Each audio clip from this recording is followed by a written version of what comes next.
Okay, today we'll talk about very important Dutch architect, Hendrik Petrus Berlage, born in 1856 and died in 1934.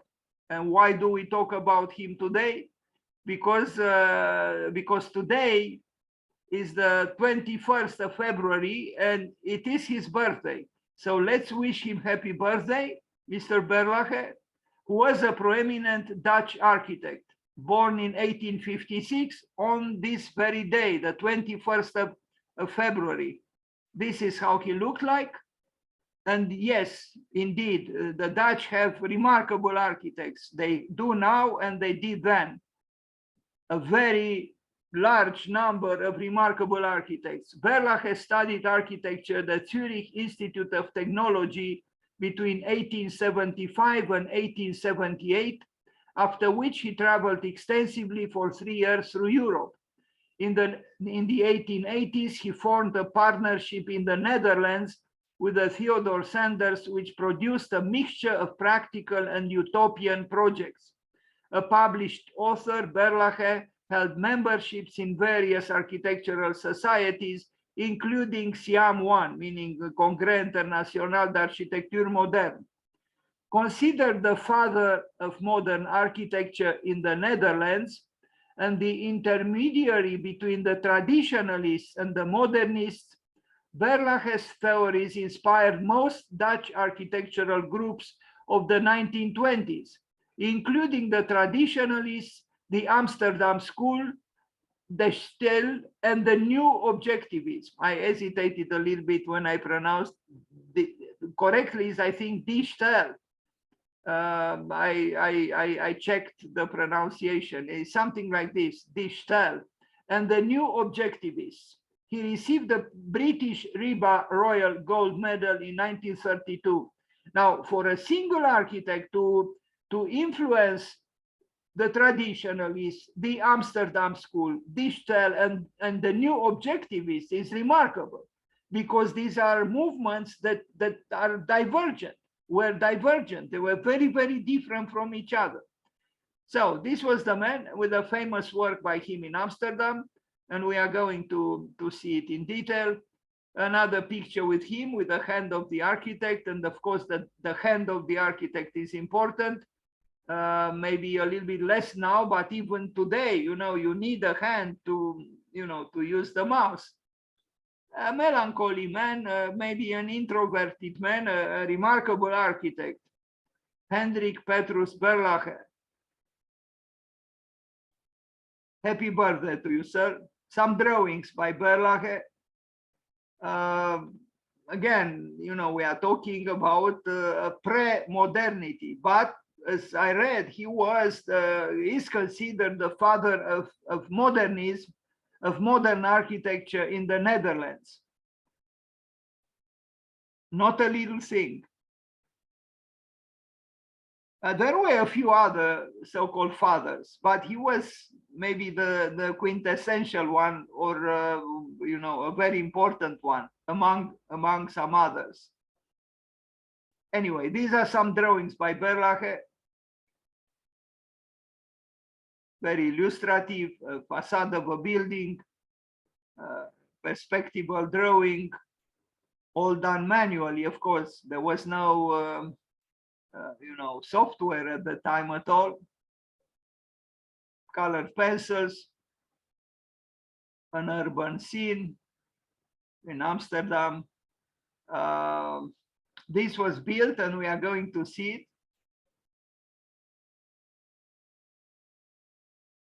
These, I think, they were done in Southeast Asia, in Indonesia, because the Dutch had the business in Indonesia, and this architect shows this in his very nice drawings, I would say.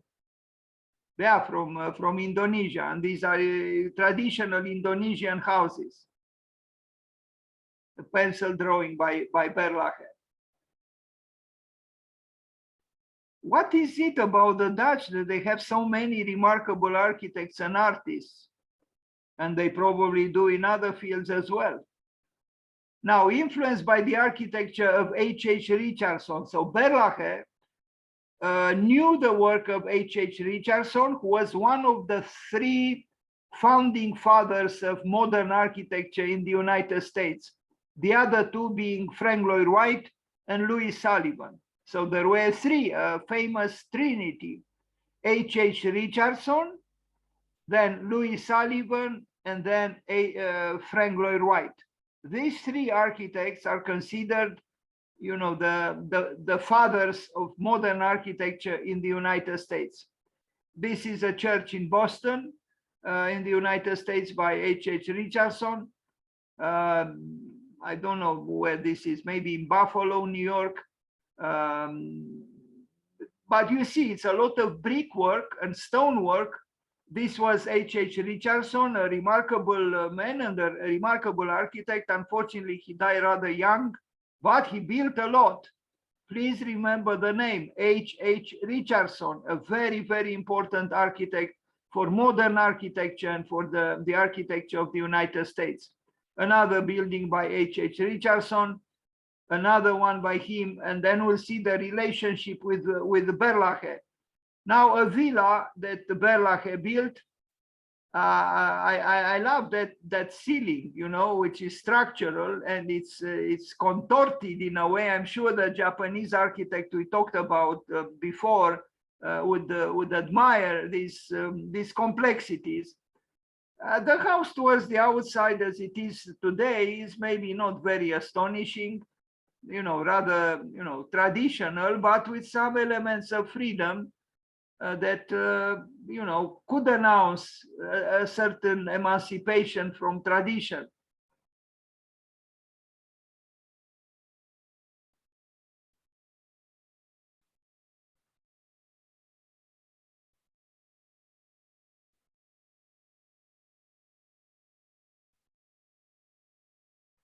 Historicism was part of the time, you know, he was not, he announced modernity, but he was still, you know, with one foot, so to speak, in the past, in tradition. That's why historicism is still present, at least in some of his buildings. Another villa.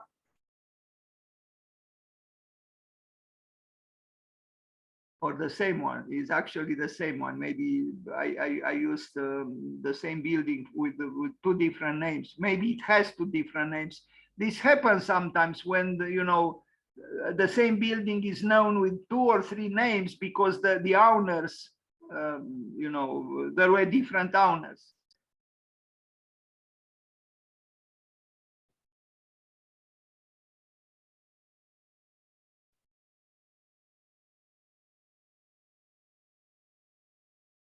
First Church of Christ the Scientist in The Hague.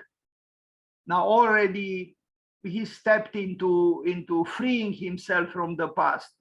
I mean, even by today's standards, this seemed to be a rather modernistic building, doesn't it? When you consider the function, a church. It's true, for Christ the Scientist. We don't usually think of Christ as being a scientist, Christ scientist, but I think it's an interesting building. Because it is not explicitly ecclesiastical, but once you know its function, perhaps you begin to see certain, you know, formal elements like the bell tower that could connect with the function church. Berlage in The Hague. I don't know if it's still the capital of the Netherlands, probably Hague. And by the way of this, I have to tell you that 2 years ago, the former vice, not president, how to call it, mayor, the vice mayor of Hague was here on Zoom, on this platform. And we had a very nice exchange of thoughts and even exchanged a few emails. And he was also, he ran an architecture club or an organization in Amsterdam. Yes, I'm nostalgic about 2 years ago. But I like this building by Berlage, and we see again the work with brick, which is done so eloquently, and brick indeed could be transformed its weight into gold, as Frank Lloyd Wright said. Frank Lloyd Wright said, give me a brick and I could transform it into its equivalent in gold. Yes, the brick is a very loyal and potent construction material, and you can do so much with brick if you have imagination and if you have affection for this formidable construction material, which is also modest, but in its modesty, indeed, it could arrive at being its equivalent in gold, as Frank Lloyd Wright said. I love bricks, and architects, some of them love bricks. We remember what Louis Kahn said. I asked a brick what it wants to be, and the brick said, I want to be an arch. So he was having a dialogue with a brick. Sometimes you can dialogue better with a brick than with a human being. But it's not just the brick. Look, even the ceramic tiles on the roof, they also are earth, clay, that became a constructive material. And you can weave with them. Now, this is probably a modern rendering of this church for Christ the scientist.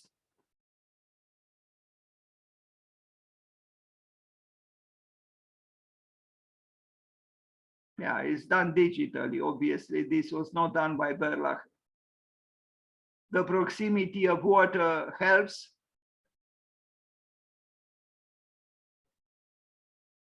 The ceramic tiles also find their place at the interior in colorful ways. Why not? And I see even colored glass bricks. The glass bricks also are materials that offer a lot of potential for an interesting architecture.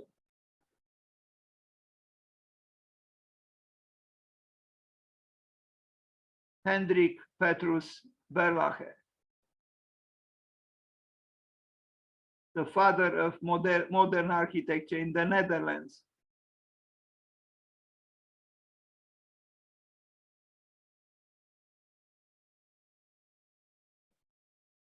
Another villa, 1913, a little bit whimsical because of that,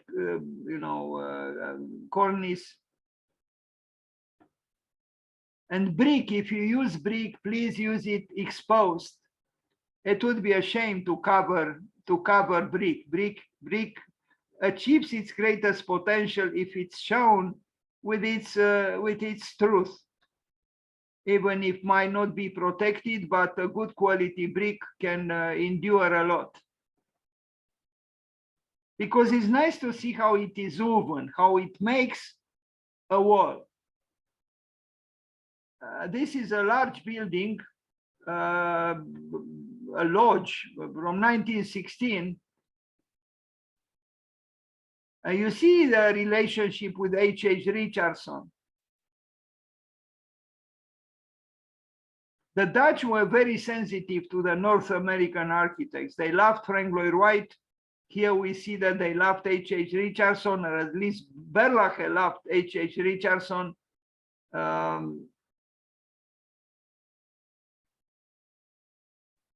I don't know what the function of this building is today.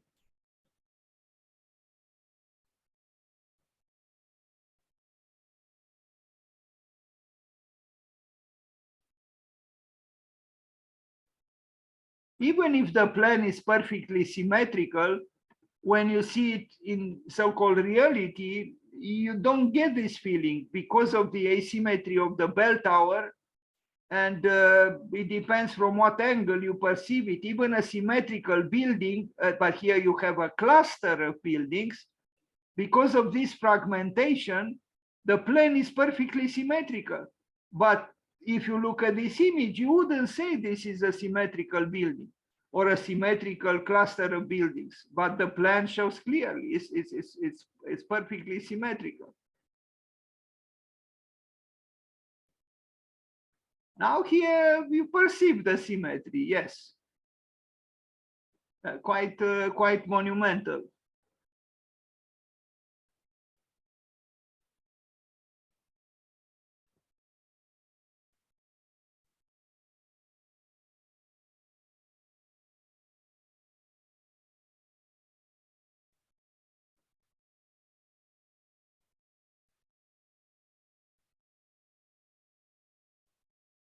And look at the floor. You know, the floor is itself woven with ceramic tiles, and it's rich. Thus, so there is a dialogue between the floor and the ceiling.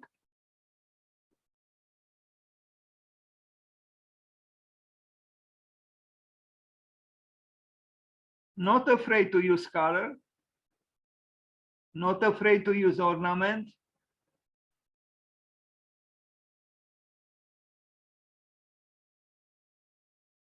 Later on, we are going to see also some pieces of furniture that he designed, because like many other architects, he also designed furniture, and some of them are quite interesting, as the entrance into this building is. It's an event, an architectural event.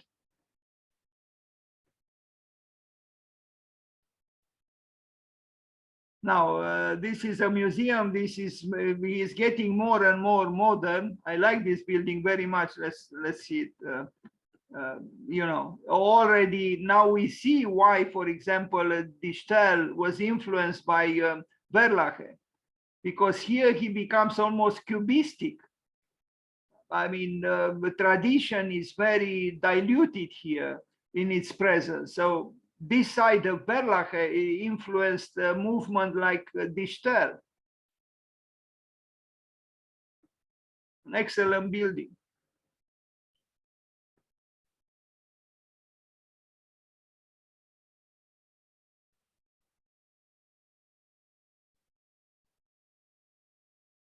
Hendrik, Petrus, Berlage. It's a museum now. I don't know if initially it was meant to be a museum. It's possible.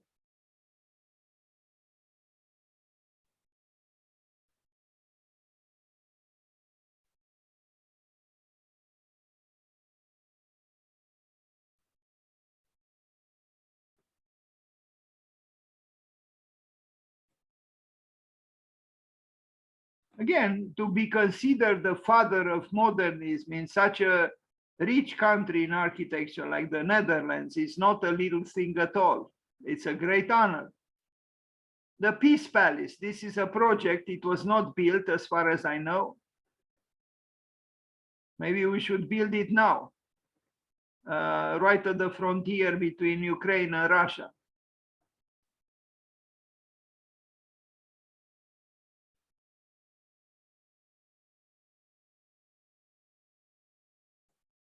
Quite large. He proposed it for Amsterdam, I guess. Projet pour le Palais de la Paix. Maybe not. Why would he write in French? I have to investigate this. Why is, maybe it was done for France somewhere. A hotel in Hague, which exists. That's how it is today.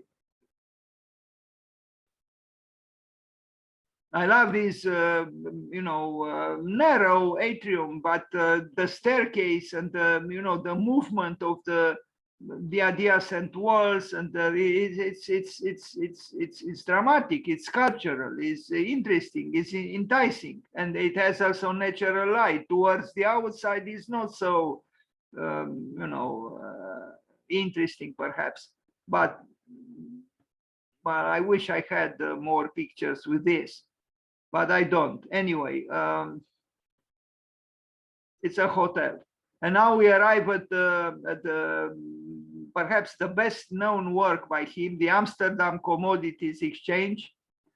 It's a very large building in Amsterdam, and is present in almost all histories of modern architecture.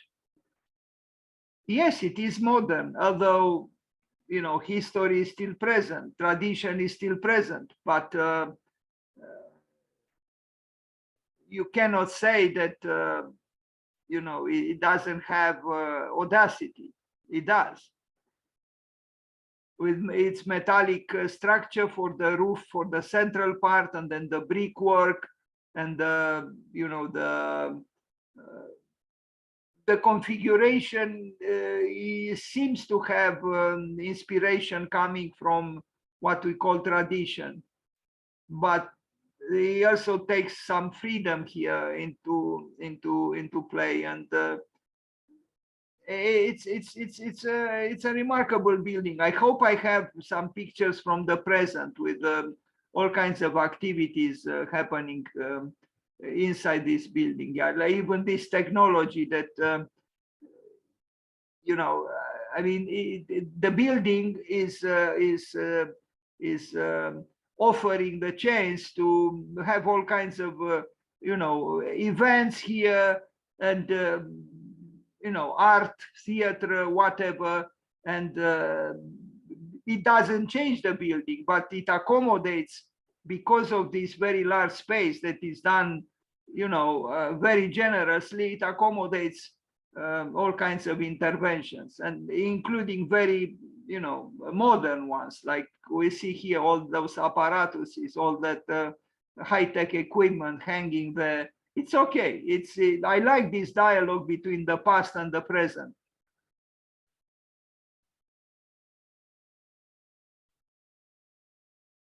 Berlage in Amsterdam. The Bourse, you know, the commodities exchange.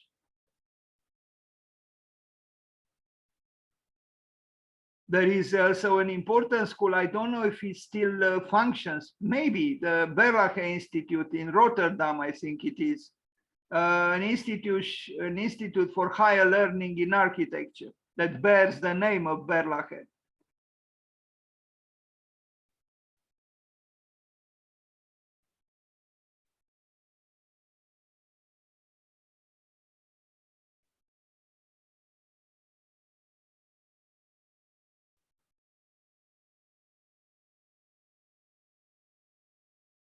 Brick, of course, is loved in Amsterdam, and you know, it's a city that has important buildings by the School of Amsterdam, which also worked, you know, eminently with brick. But you see, it's not just brick, but also, you know, stained glass windows, you know, luxuries.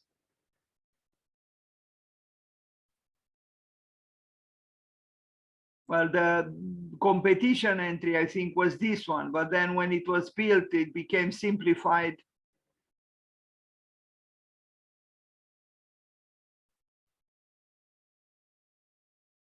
That's how it was built. That's the plan of the building as it was built. A Holland House in London. Now you will be surprised, because now he built in London the so-called Holland House, and it's a very, very impressive building, a gray building.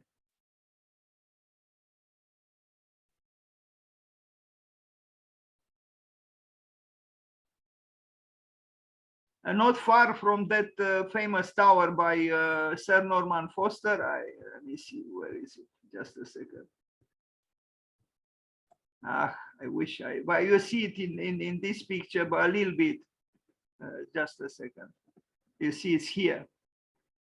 This tower by Sir Norman Foster, and this is the building by Berlage, the Holland House.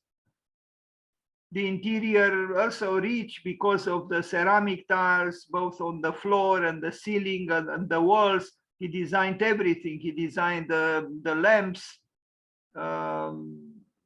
Maybe he's a little bit too busy, maybe, but I like the exterior. The exterior I like more than the interior. And let's see, just a second. You know, that's how it looks like now. And I would say that it's still striking. I mean, if you compare it with the building on the right or the building on the left, this is an office building, because this is what it is. But still, mysteriously modern, if I can say so. And I don't know where this reflection comes from on the facade of the building, but it looks additionally interesting because of it. So we are now in London with this work by Berlage. And intriguing, this corner here is not a fountain. I don't know what it is. Maybe some kind of an emblem having to do with the company, because it was a building built for this company, Holland, something having to do with, of course, the Netherlands. That's why the word Holland.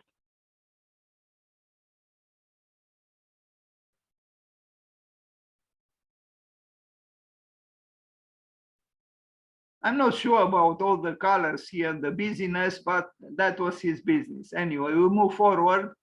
Swiss hotel, Swiss hotel in Amsterdam. It still functions, probably an expensive hotel, like most things having to do with Switzerland. Nothing exceptional here, I would say, or at least the way it is now, where the two flags are there. You see the, the Swiss flag, and it was refurbished, okay, for commerce, Swiss hotel. Now, this is an interesting work also by Berlage. I'm not sure what it is. It's an industrial building or a school, but I like the way he has structural integrity and rhythmicity, and then because of the brick, he brings some warmth in.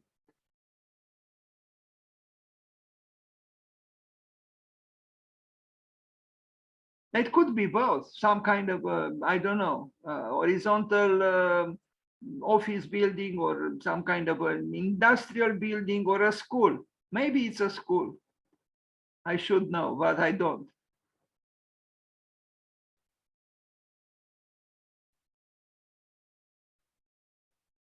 Hendrik, Petrus, Berlage.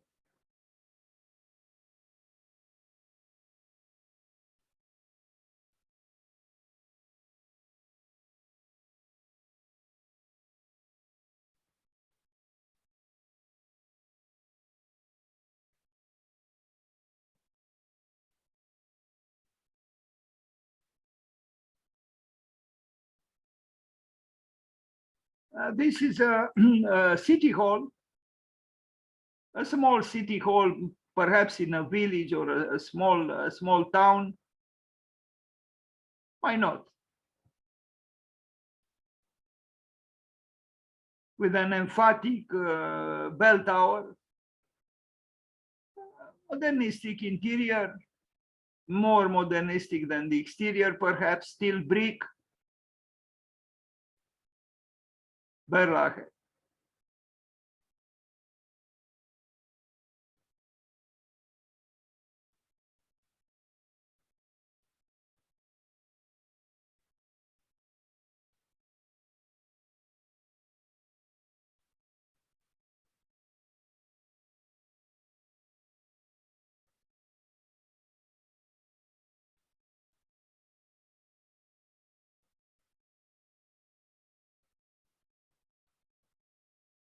Now, this is another, I don't know what it is, in Amsterdam, 1898, 1900, so 120 years ago, more than 120 years ago. I love the interior here because of this rich brickwork with colored brick, and, very impressive, executed beautifully and richly.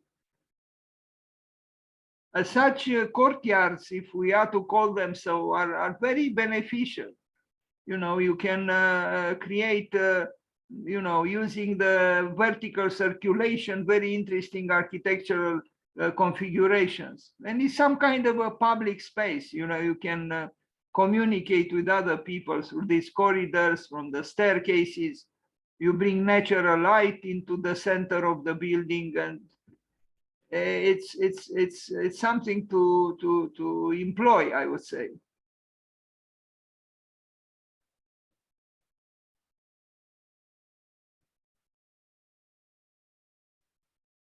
not afraid to use color, as we can see, and ornament, color and ornament, color and ornament. Towards the outside is not so rich as it is inside. You wouldn't expect actually the surprise, the architectural surprise that we just witnessed from the outside.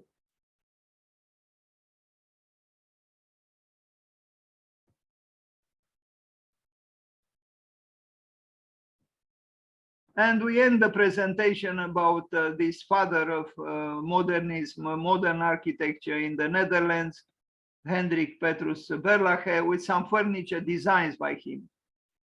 Some whimsical chairs with 3 legs. Actually, it's the same chair, but with 3 different pictures of it. Is it comfortable? Probably not very comfortable, but it functions.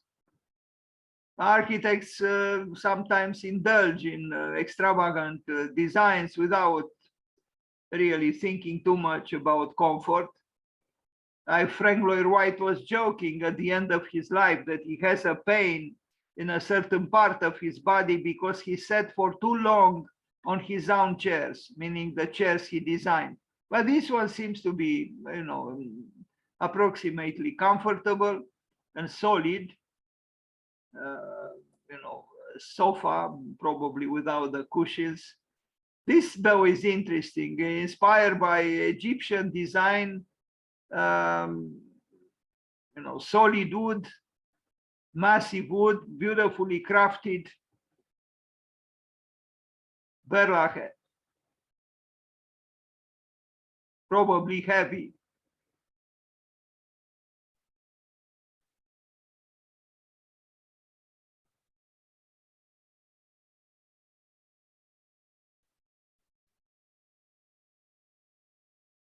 Another chair with 3 legs. Ms. van der Rohe said that it's more difficult to design a chair than a skyscraper. And it's probably true. And he knew what he was talking about because he designed both. Try to design a chair and you see it's very rewarding actually, but it's not easy. And it's actually, in the end, to design a chair is like doing some kind of a design self-portrait or, if you are inspired and you are into it, so to speak, deeply, at the end of the day, the chair will be some kind of a, more or less accurate self-portrait in terms of design. This is like a mini throne, solid wood, Berlage, and that's it. So let's wish him a happy birthday. Thank you.